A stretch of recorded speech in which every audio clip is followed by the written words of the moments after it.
కుటుంబ క్షేమ ప్రార్థనగా మనందరం ఇక్కడ కూడుకున్న మనందరం ఇంతసేపు చాలా చక్కగా ప్రార్థన చేశాం, చక్కని పాటలు పాడుకున్నాం. కుటుంబ దీవెన ప్రార్థన అంటారు చాలామంది, కుటుంబ క్షేమ ప్రార్థన అంటారు చాలామంది, కుటుంబ ఆశీర్వాద ప్రార్థన అంటారు చాలామంది. ఇవన్నీ కలిపి కుటుంబానికి ఏం కలుగు చేయాలి అంటే కుటుంబం అంతా కూడా ఆనందించగలగాలి, కుటుంబంలో ఉన్న ప్రతి వ్యక్తి సంతోషించగలగాలి. ఇది ఆనందకరమైన కుటుంబంగా మారాలి. అలాగూ మారిన ఒక కుటుంబాన్ని గురించి ఈరోజు నేను మీకు జ్ఞాపకం చేయబోతున్నాను. అతడికి ఉద్యోగంలో క్షేమం లేదు. ఆ ఉద్యోగ రీత్యా అతడు ఎదుర్కొన్నటువంటి ఒక పెద్ద సమస్యను బట్టి తనకు తాను హాని చేసుకొని చచ్చిపోవాలి అనుకున్నాడు. కానీ క్రైస్తవుల యొక్క నీతి నియమాలు, వాళ్ళ యొక్క నిజాయితీ చూసిన తర్వాత అతడు రక్షణ పొందాలి అనుకున్నాడు. ఆ రక్షణ పొందిన తరువాత తన మాత్రమే కాదు, తన ఇంటి వారు కూడా రక్షణ పొందాలి అని అనుకున్నాడు. ఆత్మహత్య నుంచి ఆత్మరక్షణ వరకు సాగిన అతని ప్రయాణంలో చాలా మంచి మాట ఒకటి ఈ పూట నేను ఇక్కడ కూర్చొని వాక్యం చదువుతుండగా దేవుడు నాకు జ్ఞాపకం చేశారు. చూడండి, అపోస్తుల కార్యముల గ్రంథం 16వ అధ్యాయం 34వ వచనంలో ఒక మాట ఈ విధంగా వ్రాయబడి ఉంది. మరియు అతడు వారిని ఇంటికి తోడుకొని వచ్చి భోజనము పెట్టి దేవుని యందు విశ్వాసముంచిన వాడై తన ఇంటి వారందరితో కూడా ఆనందించెను. ఈ మాట నాకు చాలా బాగా నచ్చింది. తన ఇంటి వారందరితో కూడా ఆనందించెను. తన ఇంటి వారు అందరితో కూడా ఏం చేశాడట? అతను ఆనందించాడు. అంతకుముందు ఆనందం కొద్ది గొప్ప ఉందేమో కానీ ఇంటి మొత్తానికి కలిగిన ఆనందం మాత్రం అతనికి ఎప్పుడూ లేదు, అనుభవించలేదు. ఎవరతను? ఈ అధ్యాయాన్ని పై వచనాల్లో మనం జాగ్రత్తగా చదివితే ఒక చెరసాల నాయకుడు అన్నారు ఆయన. చెరసాల నాయకుడు అంటే చెరసాలకు భద్రతను ఏర్పాటు చేయటానికి ఒక అధికారి, చెరసాల అధికారి అని కూడా అనొచ్చు. రోమా ప్రభుత్వంలో ఒక మంచి ప్రభుత్వ ఉద్యోగం అతనికి. ఖైదీలను భద్రం చేయాలి ఆయన. ఏ ఖైదీ కూడా మంచివాడు కాదు. అంటే ఆ దృష్టితో చూస్తాం, జైలుకు వెళ్ళటమే మంచో చెడో జైలు వరకు వెళ్ళారంటే వాళ్ళను చాలా కఠినంగా చూడాలి, కఠినంగా వ్యవహరిస్తారు. అందుకనే ఆ సమయంలో, ఆ రోజుల్లో పుతోను అనే ఒక దయ్యం పట్టింది ఒకరికి, ఒక స్త్రీకి, ఒక బాలికకు, లేకపోతే ఒక యవ్వనస్తురాలికి. ఆవిడ్ని మరి పౌలు శీలలు ఆమెను బాగా గమనించారు. ఆమె దగ్గరకు వెళుతుంటే పౌలు శీలలనంది, వీళ్ళెందుకు మన దగ్గరకు వస్తున్నారు? సర్వోన్నతుని సేవ చేస్తారు వీళ్ళు, అంటే సర్వోన్నతుడైన దేవుని దాసులు వీరు మీకు రక్షణ మార్గమును ప్రచురించువారై ఉన్నారని కేకలు వేసి చెప్పెను. 17వ వచనంలో రాయబడింది. అంటే వాళ్ళు అలా ప్రార్థన చేస్తూ వెళుతుండగా ఒక దయ్యం చెబుతుంది ఈ మాట. వీళ్ళు రక్షణ గురించి చెప్పేవాళ్ళు. ఎవరు? పౌలు శీలలు దేవుని రక్షణ గురించి చెబుతారు అని చెప్పి, ఎందుకు మా దగ్గరకు వస్తున్నావు, మమ్మల్ని విడిచిపెట్టి వెళ్ళిపో అనగానే అప్పుడు వారేం చేశారు అంటే ఆమె ఇలాగూ చెప్పింది. అలా చెప్పిన తర్వాత అనేక దినములు చేయుచుండెను గనుక పౌలు వ్యాకులపడి దాని వైపు తిరిగి, నీవు ఈమెను వదిలి పొమ్మని యేసుక్రీస్తు నామమున ఆజ్ఞాపించుచున్నానని ఆ దయ్యముతో చెప్పెను. వెంటనే అది ఆమెను వదిలిపోయెను. పౌలు శీలలు చెరసాలలో వేయబడటానికి కారణం ఇది. ఒక పుతోను దయ్యాన్ని వెళ్ళగొట్టాడు. ఎందుకంటే పుతోను దయ్యం పట్టిన ఆవిడ సోదు కూడా చెప్పుద్దనమాట. దాని వలన తమ యజమానులకు గొప్ప లాభము సంపాదిస్తుంది. వాళ్ళ రాబడి పోయింది. అది అడ్డదారైన అవినీతిమయమైన ఎప్పుడైతే ఆదాయం పోయిందో దేవుని సేవకుల మీద కోపం పెంచుకున్నారు. వాళ్ళందరూ కూడా కోపంతో సరిపెట్టలేదు, వాళ్ళందరినీ కూడా పట్టుకొని వాళ్ళందరినీ మా గ్రామపు సావుడిలోకి తీసుకెళ్ళిపోయారట. ఏకంగా ఎలా పోయారట? ఈడ్చుకుని పోయారట. అంతటా న్యాయాధిపతుల యొద్దకు వారిని తీసుకొని వచ్చి, ఈ మనుష్యులు యూదులై ఉండి రోమీయులమైన మనము అంగీకరించుటకైనను చేయుటకైనను కూడని ఆచారములు ప్రచురించుచు మన పట్టణమును వీళ్ళు ఏం చేస్తున్నారట? గలిబిలి అన్నారు. గలిబిలి చేయుచున్నారు అని చెప్పారట. అప్పుడు జనసమూహం అంతా వాళ్ళ మీదకు దుమ్మిగా వచ్చి పడిపోయారు. న్యాయాధిపతులను వారి వస్త్రములను లాగివేసి బెత్తములతో కొట్టాలని ఆజ్ఞాపించారట. వారు చాలా దెబ్బలు కొట్టి వారిని చెరసాలలో వేసి భద్రముగా కనిపెట్టాలని చెరసాల నాయకునికి ఆజ్ఞాపించారు. దేవునికి స్తోత్రం. అతడు అట్టి ఆజ్ఞను పొంది వారిని లోపలికి, అంటే చెరసాల లోపలికి త్రోసి, వాళ్ళను మెల్లగా నడిపించలేదు. వాళ్ళు చొక్కాయి పట్టుకున్నారు, అంగి పట్టుకున్నారు, వాళ్ళు అలా పట్టుకుని లోపలకు తోసి కాళ్ళు చేతులు కట్టేసిన తర్వాత భద్రంగా ఉంచారు. చెరసాలలో చాలా కఠినమైన పరిస్థితులు అలుముకున్నాయి ఆ రోజుల్లో. అప్పుడు అతడు చాలా భద్రంగా కాస్తున్నాడు. మిగతా ఖైదీల కంటే పౌలు శీలలు చాలా పెద్ద ఖైదీలు రోమా ప్రభుత్వానికి. ఎందుకంటే రోమా సామ్రాజ్యానికి వ్యతిరేకంగా దేవుని గూర్చిన వార్త వాళ్ళు చెబుతున్నారు కనుక, యేసును వ్యతిరేకిస్తున్న ఆ రోజుల్లో యేసు కోసం ప్రకటిస్తున్నారు కనుక వీళ్ళను పెద్ద ఖైదీలుగా పరిగణించారు. వాళ్ళను చాలా భద్రంగా కాయమన్నారు. అలా కాస్తున్న సమయంలో కొంచెం కునుకుపాటు పట్టింది, అంటే కొంచెం నిద్ర వచ్చింది ఆయనకి. చెరసాల నాయకుడికి కాస్త కునుకు పట్టేసింది, చూసి కునుకు పట్టేసింది. ఆ తర్వాత ఈ లోపల మధ్యరాత్రి వేళ పౌలు శీలలు పాటలు పాడుతున్నారట. దేవునికి స్తోత్రం. పౌలు శీలను బంధించి చెరసాలలో వేసిన, పౌలు శీలను బంధించి చెరసాలలో వేసిన, పాటలతో ప్రార్థించగా చెరసాలు బ్రద్దలాయే. పాటలతో ప్రార్థించగా చెరసాలు బ్రద్దలాయే. యెహోవా నీ నామము ఎంతో బలమైనది, ఎంతో బలమైనది, ఎంతో బలమైనది. యెహోవా నీ నామము. హల్లెలూయా. వాళ్ళు ఎప్పుడైతే అలా ప్రార్థన చేశారో వెంటనే చెరసాల పునాదులు కదిలిపోయాయట, వణికిపోయారట. అందరూ కూడా గోడలు పడిపోయాయి, గుమ్మాలు తెరుచుకున్నాయి. అప్పుడు మెలకు వచ్చిందట అతనికి. లేచి చూసేసరికి తలుపులన్నీ విడిపోయి ఉండటం, అంటే తెరుచుకొని ఉండటం, పునాదులు కదిలిపోయి ఉండటం, గోడలు పడిపోయి ఉండటం.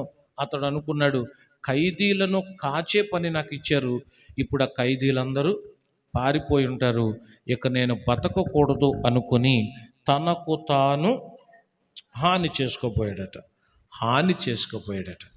ఎప్పుడైతే హాని చేసుకోబోయాడో వెంటనే ఖైదీలను చూశాడు. మిగతా వాళ్ళు పారిపోయినా పర్లేదు, అసలు పౌలు శీలలు పారిపోయారనుకుని అతడు హాని చేసుకోవాలనుకున్నాడు. ఎందుకు అంటే, నువ్వు కావాలనే ఇలాగా చేశావు, వాళ్ళని వదిలేశావు అని అంటారని అతడు భయం.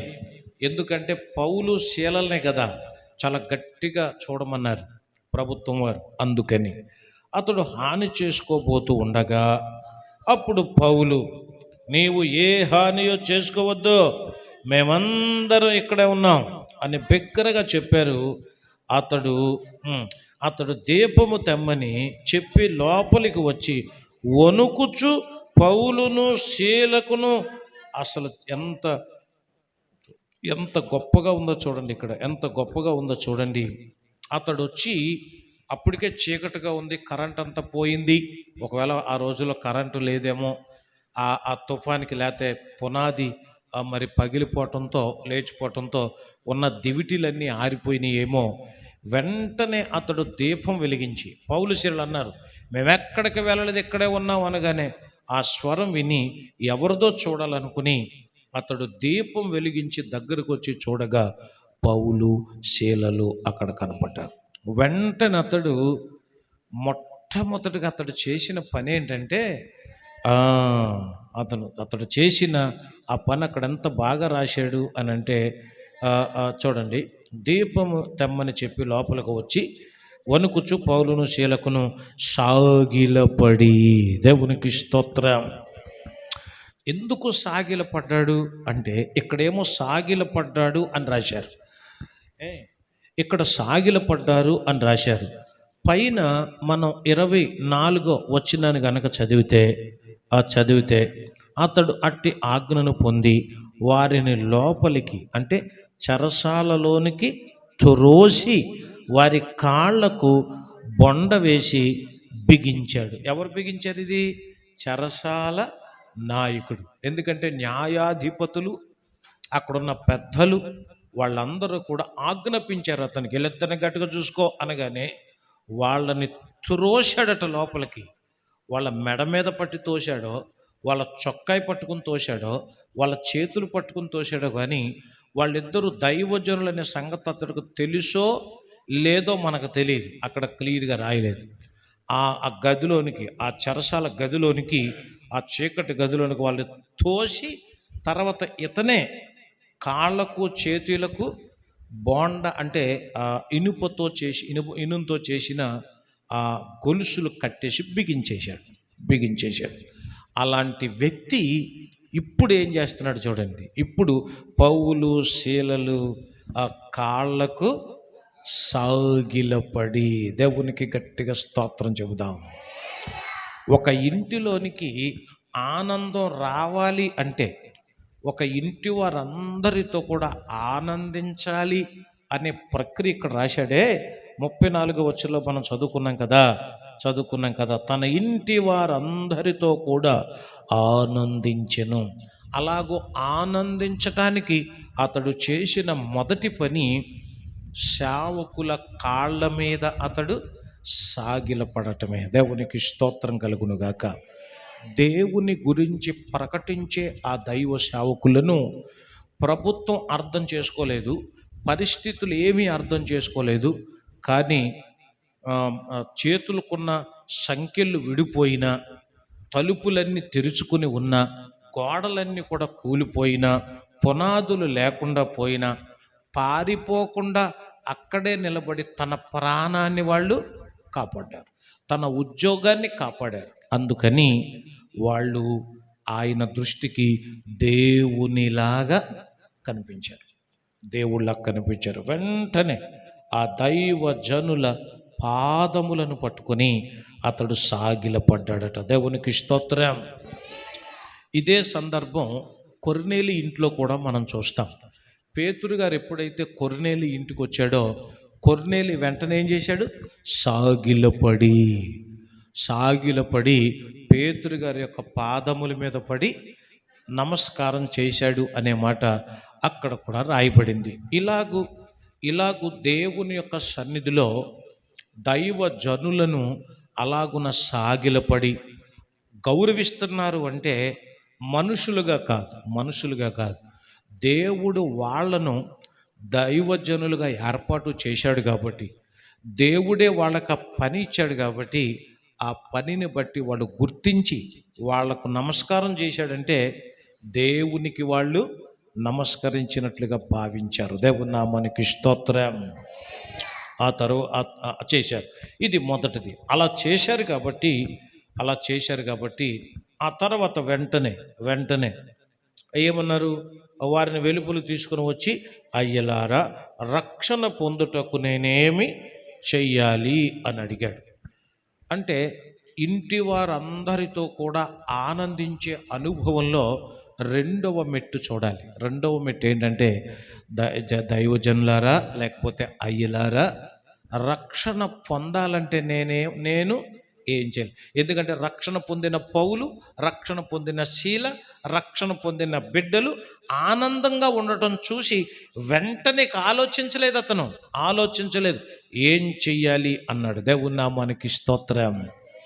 ఈనాడు ఆనందం కోసం అందరూ రకరకాల పరిపరి విధాల ఇంటిల్లిపాది బాగుండాలని కోరుకునే వాళ్ళు ఉన్నారు, ఇంటిలో అప్పులు ఉండకూడదని కోరుకునే వాళ్ళు ఉన్నారు, ఇళ్లల్లో సుఖ సంతోషాలు ఉండాలని కోరుకునేవారు ఉన్నారు.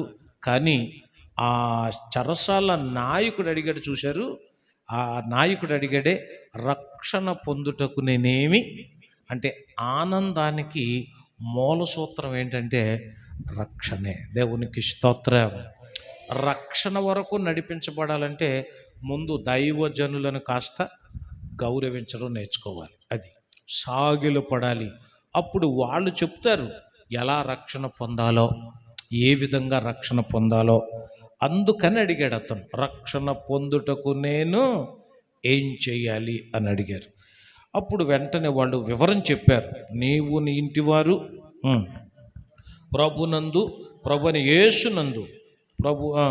ప్రభుని యేసునందు విశ్వాసం ఉంచుము, అప్పుడు నీవును నీ ఇంటి వారును రక్షణ పొందుదురో అని చెప్పాడు. దేవుని నామానికి స్తోత్రం కలుగునుగాక. అంటే ఒక దైవజనుడు మాత్రమే రక్షణను గురించి ఖచ్చితంగా చెప్పగలడు. అందుకని దేవుడు తన సేవకులను ఏర్పాటు చేశాడు. చనిపోయిన తర్వాత ధనవంతుడు అబ్రహామును అడిగాడు, చచ్చిపోయిన లాజరును ఒకసారి భూమి మీదకు పంపండి అని. అప్పుడు అబ్రహాం అన్నాడు, అక్కడ వాళ్ళు ఇక్కడికి, ఇక్కడ వాళ్ళు అక్కడికి, ఇక వెళ్ళడానికి వీలు లేదు. భూమి మీద చాలామంది ఉన్నారు, ప్రవక్తలు ఉన్నారు, యాజకులు ఉన్నారు, వాళ్ళు చెప్పిన మాటలు వినాలి. వాళ్ళు మోషే లాంటి దైవజనులు ఎంతమంది ఉన్నారు, వాళ్ళు చెప్పిన మాటలు వింటే పాతాళానికి రాకుండా పరలోకానికి ఎలా వెళ్ళాలో, రక్షణ ఎలా పొందాలో వాళ్ళు చెబుతారు. నీ కంటికి కనపడే నీ ఎదురుగా ఉన్న దైవ జనుల మాటలు నువ్వు లక్ష్య పెట్టకపోతే అసలు రక్షణ ఎలా పొందాలో నీకు తెలియదు. దేవుని నామానికి స్తోత్రం. అందుకని సూత్రం ఎంత బాగుంటుందో చూడండి, ఇది ఎంత బాగుంటుందో చూడండి. సాగిల పడ్డాడు. తర్వాత పౌలు శీలను అడిగాడు, నేను రక్షణ పొందడానికి ఏం చేయాలని. వాళ్ళు చెప్పారు, విశ్వాసం ఉంచుము అన్నారు. వెంటనే యేసునందు అతడు విశ్వాసం ఉంచారు. దేవుని నామానికి స్తోత్రం. ముందు సాగిలపడటం, రెండు విశ్వసించటం, మూడవది అతను ఏం చేశాడంటే 33వ వచనంలో, రాత్రి ఆ గడియలోనే అతడు వారిని తీసుకొని వచ్చి వారి గాయములు కడిగెను. వెంటనే అతడును అతని ఇంటి వారందరూ బాప్తిస్మము పొందిరి. దేవునికి స్తోత్రం. హల్లెలూయా. ఆ తర్వాత అప్పుడు అంటే రక్షణ పొందేశారు, ఇక బాప్తిసం పొందేశారు, సాగిలపడ్డారు, ఆరా తీశారు. తర్వాత ఆరా తీయగానే వాళ్ళకి విషయం అర్థమైంది, వెంటనే నమ్మారు, విశ్వసించారు, వెంటనే బాప్తిసం పొందారు.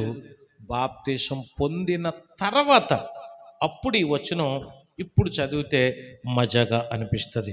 ఎంత బాగుంటుందంటే, మరియు అతడు వారిని ఇంటికి తోడుకొని వచ్చి భోజనం పెట్టి దేవుని యందు విశ్వాసం ఉంచిన వాడై తన ఇంటి వారందరితో కూడా ఆనందించెను. దేవుని నామానికి స్తోత్రం. ఇంటి వారందరితో కూడా ఆనందించిన అనుభవం ఆ రోజు చెరసాల నాయకుడికి ఎలా వచ్చింది అంటే, సాగిలపడటం, సత్యాన్ని తెలుసుకోవటం, తర్వాత విశ్వసించటం, తర్వాత బాప్తిసం పొందటం, వాళ్ళందరినీ ఇంటిలోనికి ఆహ్వానించటం. అప్పుడు అందరూ కలిసి పాటలు పాడారేమో, స్తుతులు చెల్లించారేమో, అందరూ కలిసి భోజనాలు పెట్టుకున్నారు ఏకంగా. ఆ ఇల్లు ఎంత ఆనందంగా ఉందో. దేవుని గట్టిగా స్తోత్రం చెబుదాం. హల్లెలూయా. ఒకరు రక్షణ పొంది ఒకరు రక్షణ పొందకుండా, ఒకరు లోకంలో ఉండి ఒకరేమో లోపలుండి ఒకరు బయట ఉండి, ఇలాగూ చేసినంత కాలం ఆ ఇంటిలో సంపూర్ణమైన ఆనందమేమీ ఉండదు. చెరసాల నాయకుడు మనందరికీ ఈరోజు మాదిరిగా నేను మీకు తెలియచేస్తున్నాను. మనం తర్వాత ఎవరు ఎరుకో పట్టణంలో ఉండే పొట్టివాడైనటువంటి జక్కయ్య కూడా అంతే. తన ఇంటిలోనికి యేసయ్యని ఎప్పుడైతే చేర్చుకున్నాడో ఆ ఇంటి వారందరితో కూడా ఆ ఇంటికి ఆ రోజు రక్షణ వచ్చింది. కాబట్టి సంతోషం అనే పదం అక్కడ ఉపయోగించారు. అతను సంతోషముతో యేసయ్యని ఏం చేశాడట? అతను చేర్చుకున్నాడట. అప్పుడు అతను హృదయం మారిపోయింది, మనసు మారిపోయింది, ఇల్లంతా ఆనందించేశారంతే. గట్టిగా దేవునికి స్తోత్రం చెబుదాం. కాబట్టి ఈ కుటుంబ క్షేమ ప్రార్థనలో ఎవరైతే ఏ ఇంటిలో అయితే రక్షణ పొందని వాళ్ళు ఉన్నారో, ప్రభు యొక్క మందిరానికి రాని వాళ్ళు ఉన్నారో, వాళ్ళందరి కోసం మనం ప్రార్థించాం.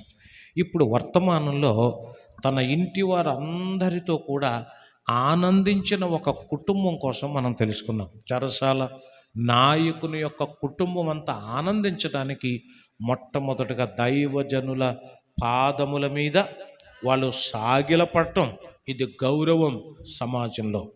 రెండవది రక్షణ కోసం అతను ఆరాతీగా విశ్వసించమన్నారు. వెంటనే వాళ్ళు యేసునందు విశ్వసించటం, ఇది రెండో పాయింట్. మొదటిదేమో సాగిలపడటం, రెండవది యేసునందు విశ్వాసం ఉంచటం, మూడవది బాప్తీసం పొందటం. ఆ తర్వాత అప్పుడు వాళ్ళందరినీ ఇంట్లోకి చేర్చి చాలా పెద్ద పండగ చేశాడు. దేవుని నామానికి స్తోత్రం. అప్పుడు బాధ అనిపించదు. అంతమందికి వంటలు చేసి భోజనం పెట్టడం బాధ అనిపించలేదు ఆయనకి, బరువు అనిపించలేదు. ఎంత పెడితే అంత మంచిది అనుకున్నాడేమో. అందరికీ బ్రహ్మాండమైన భోజనాలు పెట్టేస్తే ఇక ఆ సందడి మామూలుగా ఉండదు. దేవునికి స్తోత్రం కలుగునుగాక. హల్లెలూయా. అందుకనే ఈ రక్షణ పండుగలు అంటాం. ఒక్కొక్కసారి రక్షణ పండుగ అంటాం. ఒక పాపి మారు మనసు పొందితే చాలు, మారు మనసు అక్కరలేని 99 మంది కంటే కూడా మారు మనసు విషయమై ఒక పాపి రక్షణ పొందితే పరలోకంలో గొప్ప ఆనందమట, సంతోషమట. అందుకని అలా రక్షణలోనికి నడిపించడానికి ఈ కూడికలు ఉపయోగపడాలి. ఈ బుధవారపు ప్రార్థనలో కొంచెం భారంగా ఏకాంతంగా ఇక్కడ ప్రార్థన చేయటం ఒకటి కొంచెం అలవాటు చేసుకోవాలి. ఇప్పటి నుంచి కొంచెం పగడబందీగా దీన్ని మనం ఏర్పాటు చేద్దాం. కొంచెం పగడబందీగా ఇంకొంచెం ముందే రావాలి. ఇంకొంచెం ముందే వచ్చి మేము వచ్చే లోపులోనే ఎక్కువగా ప్రార్థన చేసేవాళ్ళు కనపడాలి. అక్కడొకరు ఉండి ఎక్కువగా ప్రార్థన చేయాలి. కుటుంబం కోసం ఎన్ని వందల సార్లు ఒక వ్యక్తి రక్షణ పొందాలని నువ్వు కోరుకుంటావో తప్పకుండా వాళ్ళకు దేవుడు రక్షణను అనుగ్రహిస్తారు. ఈ మందిరంలో మీ మోకాళ్ళు వంగాలి, మోకాళ్ళు నల్లబడిపోవాలి. అంతగా దేవుని సన్నిధిలో ఒకే విషయం కోసం పదే అడగాలి. ఆర్థిక పరిస్థితులు కానీ, అనారోగ్య పరిస్థితులు కానీ, లేకపోతే రక్షణ, ఆత్మరక్షణ కానీ. ఇక్కడ ఎంత బాగుంటుందో చూడండి. ఆత్మహత్య చేసుకోవాలనుకున్నవాడు ఇప్పుడు ఇంటి వారందరితో కూడా ఆత్మరక్షణ పొందారు. వాళ్ళందరూ గట్టిగా చప్పట్లు కొడుతూ ప్రభు యొక్క నామమును మహింపడదాం. ఆత్మహత్య ఆత్మరక్షణలోనికి వచ్చేసారంతే, సంరక్షణ వచ్చేసింది వాళ్ళకి. ఈ మధ్యలో జరిగిన విషయం అంతా మనం నేర్చుకున్నాం.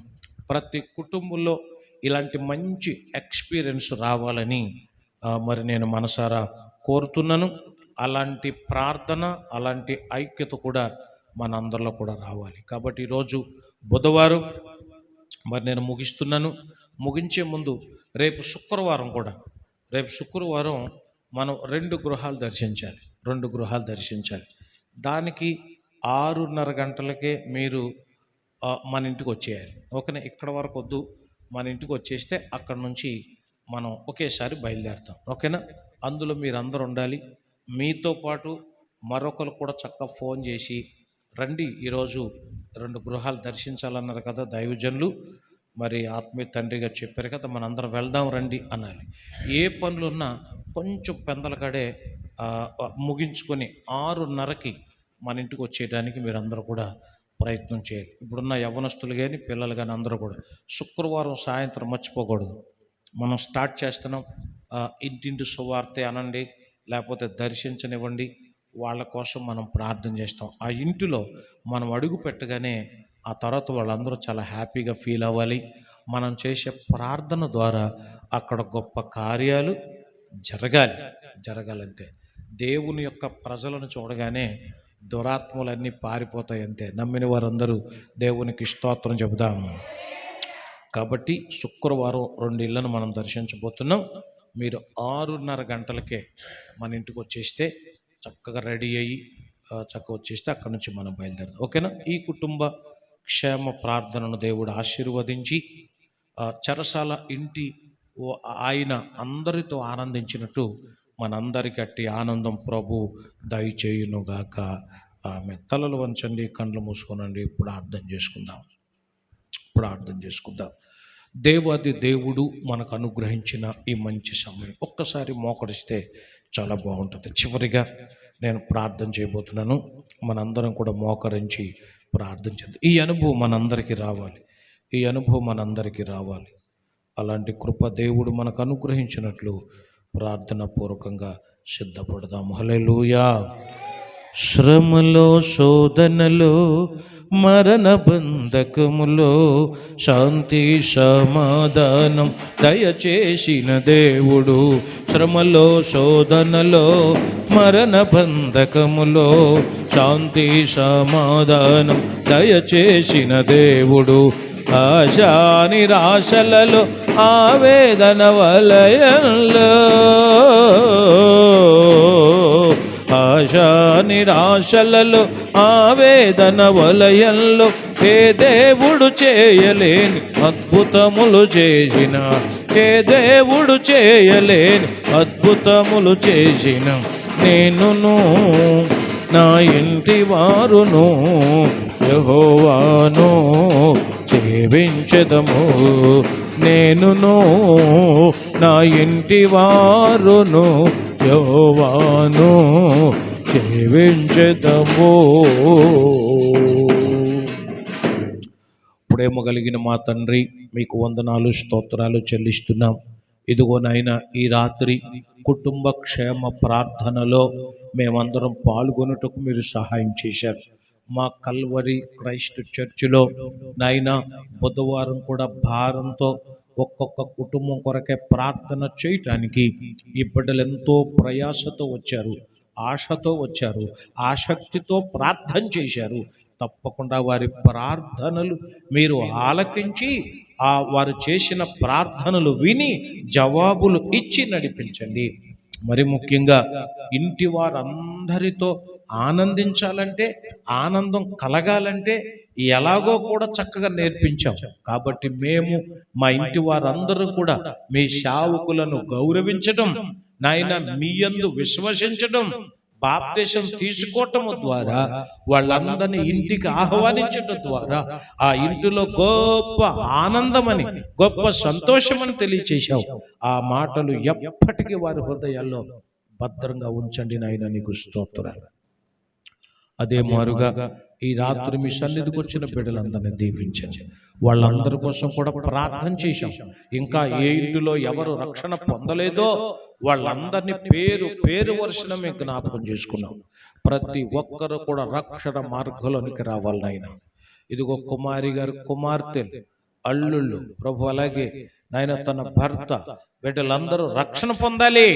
అప్పుడే కుటుంబం అంతటికి ఆనందం. ఈ సత్యం తెలుసుకునేటట్లుగా చెయ్యండి ఆయన. అలాగే సునీత గారి కుటుంబంలో రక్షణ పొందాల్సినటువంటి యవ్వన బిడ్డలు రక్షణ మార్గంలోనికి నడిపించండి. అలాగే రానమ్మ గారి యొక్క కుమారుడు అశోకును కూడా ప్రభు మీ రక్షణ మార్గంలోనికి నడిపించి సంపూర్ణ రక్షణ అనుభవం, ఆనందం వారికి మీరు అనుగ్రహించండి. అలాగే నేను ఎప్సి తల్లి కొరకే ప్రార్థిస్తున్నాను. తన యొక్క భర్త మీ సన్నిధికి రావాలి, మీ యందు ఆనందించాలి, రక్షణ మార్గంలోనికి రావాలి. ఈ కుటుంబ క్షేమ ప్రార్థనలో మేము జ్ఞాపకం చేసుకుంటున్నాం తండ్రి. అదే మారుగా స్వప్న గారి యొక్క భర్తను రవి గారిని కూడా మీ సన్నిధికి నడిపించమని, రక్షణ భాగ్యం ఇవ్వాలని కోరుతున్నాం. యవ్వన బిడ్డలైనటువంటి తన పిల్లలు కూడా రక్షణ మార్గంలోకి రావాలి. యవ్వన బిడ్డలు బాప్తిసం పొందాలి. యవ్వన కాలంలో మీ కాడి మొయ్యాలి. యవ్వన బిడ్డలు రక్షింపబడాలి. అలాంటి కృప బిడ్డలకి ఇవ్వండి. అలాగే కార్తీక్ వాళ్ళ అమ్మగారి కొరకై ప్రార్థన చేస్తున్నాము. ఎన్నోసార్లు రక్షణ పొందాలని కూడా ఆ తల్లి పరిస్థితుల ప్రభావం వెనకడుగు వేసింది. ఈసారి అలా వెనకడుగు వేయకూడదు. తప్పకుండా రక్షణ మార్గంలోనికి రావాలి. అలాంటి కొరకు దాయిచ్చాడు. అలాగే ఏలియా గారు నాయన తన భార్య రక్షణ పొందారు, తన తల్లిదండ్రులు రక్షణ పొందారు. ఇదిగో నాయన వాళ్ళ అన్నదమ్ములు రక్షణ పొందారు. ఇదిగో తన కుమారుడు దేవా యవ్వన బిడ్డ బబ్బులను కూడా మీ సన్నిధికి నడిపించండి. రక్షణ భాగ్యం కలిగించండి. రక్షణలో నడిపించండి. ఈ రాత్రి కుటుంబ క్షేమ ప్రార్థన ఈ బిడ్డలందరికీ క్షేమమవునుగాక. ఈ కుటుంబందరికీ క్షేమమవునుగాక. ప్రతి ఒక్కరికి దీవెనగునుగాక తండ్రి. అలాగున దీవించి ఆశీర్వదించండి. అలాగే బెంగళూరులో ఉన్న నాయన మరి చిన్న బిడ్డ నాయన మరి ఆడుకుంటూ గడప మీద పడి తలకు బలమైన గాయమై దేవా రక్తస్రావం జరిగింది. అంత మాత్రమే కాదు, అపస్మారక స్థితిలోకి వెళ్ళిపోయింది. దాదాపుగా ఒక 6 కుట్లు కూడా పడ్డాయి. అంటే చాలా పెద్ద గాయమైంది. ఆ పాపను మీరు లేవనెత్తండి, స్వస్థపరచమని మీ సన్నిధిలో ప్రార్థిస్తున్నాం ప్రభు. స్తోత్రాలు. అలాగే ఆత్మీయ తల్లి గారిని కూడా లేవనెత్తండి. ఈ భయంకరమైన చలి, మంచు, తీవ్రమైన నాయన చల్లదనం నాయన తన ఊపిరితిత్తుల్లో చేరి బిడ్డకు చాలా ఇబ్బంది కలిగించింది. విపరీతమైన దగ్గు, కఫం పడటం, ఊపిరి తీసుకోవటానికి కూడా అప్పుడప్పుడు ఇబ్బంది పడిన అత్యంత భయంకరమైన దినాలు ఆ తల్లి గడిపింది. ఎట్టకేలకు మీరు ఉపశమనం కలిగించారు. ఇంకా సంపూర్ణ స్వస్థతనిచ్చి ఆ తల్లిని మీ సేవలో బలముగా వాడుకోవాలి. అనేక మందిని ప్రార్థనలోనికి నడపాలి. మీ వాక్యమును వివరించాలి, ఆరాధనలో నడిపించాలి. అలాంటి అభిషేకం ఈ నూతన సంవత్సరంలో కలిగించండి. ఇక్కడున్న యవ్వన బిడ్డలు, చిన్న పిల్లలు మీ పనిలోనే ఉండాలి, మీ ప్రార్థనలోనే ఉండాలి. నాయన వెచ్చలవిడిగా ఆడుకోవటం కాదు, మీ విశ్వాసతలో ఉండాలి, క్రైస్తవులకు తగినట్లుగా ఉండాలి. అలాంటి కృప దయచేయండి. బయట ప్రపంచం, సమాజం చాలా చెడ్డగా ఉంది నాయన. పరిస్థితులు బాగోలేదు ప్రభువా. ఇదిగో చిన్న పిల్లలు కూడా చాలా చెడ్డ అలవాట్లతో కొట్టుమిట్టాడుతున్నారు నాయన. బడికి కూడా వెళ్లకుండా, చదువుకు కూడా వెళ్లకుండా చెడ్డ అలవాట్లు, నీకు వ్యతిరేకమైన వారితో చాలా ఇబ్బందులు పడుతున్నారు నాయన. అలాంటి వారి జోలికి పోకుండా, అలాంటి వాళ్ళు సహవాసం కోరక మీ సన్నిధులు గడపాలి, మీ పాటలు నేర్చుకోవాలి, వాక్యం నేర్చుకోవాలి, మీ కొరకు బ్రతకాలి. అలాంటి కృప ఈ బిడ్డలందరికీ ఇచ్చి నడిపించమని.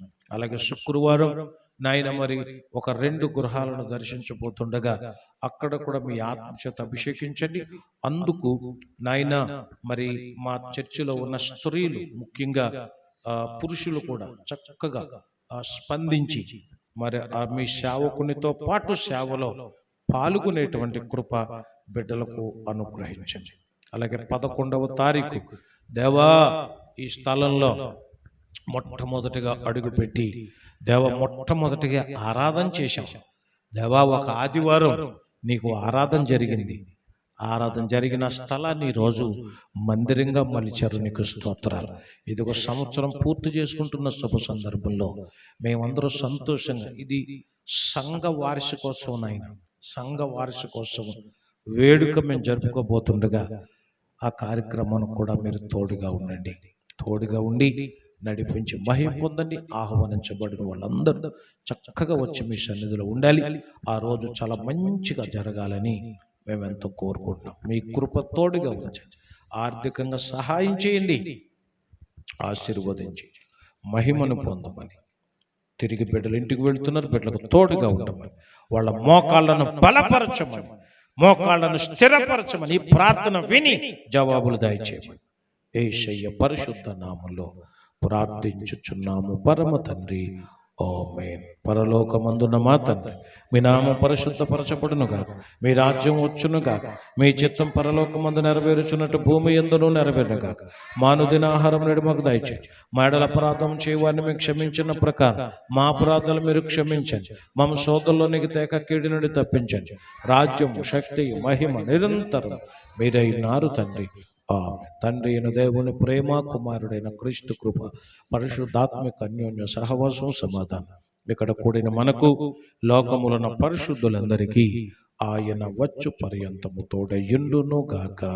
ఆమేన్. యేసు రక్తమే జయ, ప్రవేశ రక్తమే జయ, ప్రవేశనామకు సంపూర్ణ విజయం కలుగును గాక.